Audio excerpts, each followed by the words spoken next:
Scorpio Ophiuchus, welcome to your weekly Sidereal Astrology forecast. This is for October 10th to the 16th of 2016. I'm Athen, and this channel is about using the real constellations in the sky, known as Sidereal Astrology. If you are new to the channel, be sure to check out the link down below for more information. All right, so this week we have a lot going on, astrologically speaking. The most important event taking place is over the weekend.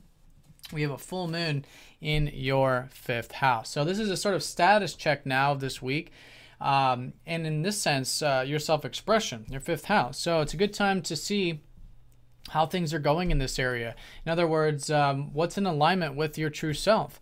Are you cultivating things and doing things because it is an expression of who you truly are? So if it is, fantastic, continue to move those things forward, but you'll likely find that some things are and some things are not. So letting go of what isn't working, what isn't in alignment with that inner spark. And I think you'll find a lot of this quite freeing, in fact, because this has been Uranus transiting your 5th house for the past 7 or 8 years, who's now going to be conjoining up to this full moon, suggesting that it's about freedom.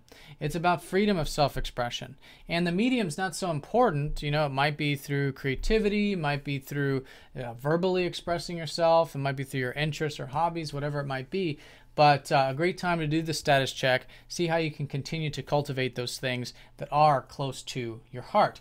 Now, this is all in context of the fact that we just had a new moon in your 11th house the past couple weeks. And so things are certainly gaining momentum, and you could even gain some awareness about these 11th house matters. So the 11th house is about your future aspirations, your hopes, your wishes, you know, future things that you aspire both for yourself and also for the community, for the things larger than self, such as through your friends, your networks, your organizations you're a part of, and even tapping into the progressive side of things. So it's still great here. You got Jupiter in the 11th house. You got Mercury here, who's in exaltation there in Virgo, and good focus here on the future stuff. So you could also do the status check with how are your aspirations going, and continue to cultivate what is and let go of what isn't working for you in that department. And really seeing too that they're really just two sides of the same coin. You know, our future aspirations need us to be doing things that we're passionate about, that we're excited about, and vice versa. You know, our self-expression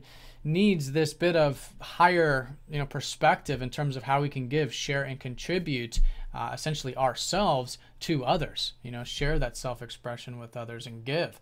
So it's a great way of working with it, finding the balance there with that. And I think it's a good time, the second half particularly, to do this status check. Now this week we do have a lot going on. It's sort of split up into two halves. We've got the easy aspects, first half of the week, Mercury going over Jupiter in that 11th house, maybe helping you see those potentials, maybe something new continuing there with those future things. And, Jupiter does expand. And this is a reminder that really for the next year, year and a half, you could certainly see more possibilities and potentials, both about your aspirations and also coming through like your network circles and your friends and things like that. That's why it's so good to be connecting to your community right now at the moment.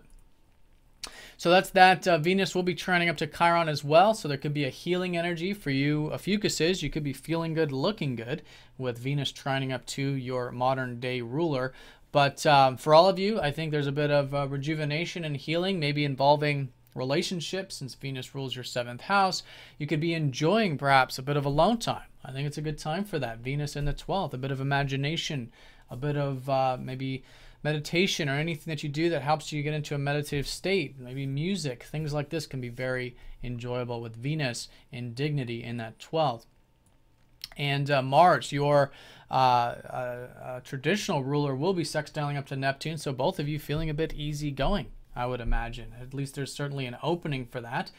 And this is in regards to a lot of the things that maybe have lately motivated you about your values, both your outer values such as finances, resources, material stuff, but also feeling perhaps a bit like you can become more self-reliant right now, which is the 2nd house. Pursuing those values in a sense of your self-worth, your self-confidence, and moving things forward in that department. So the first half certainly flows with that. I think it's generally the whole week good for motivating yourself with those inner and outer values of yours. However, the second half does have some challenging aspects with that Mars, with your ruler. So one is Mercury squaring up to your ruler, and then Mercury squaring up to Pluto.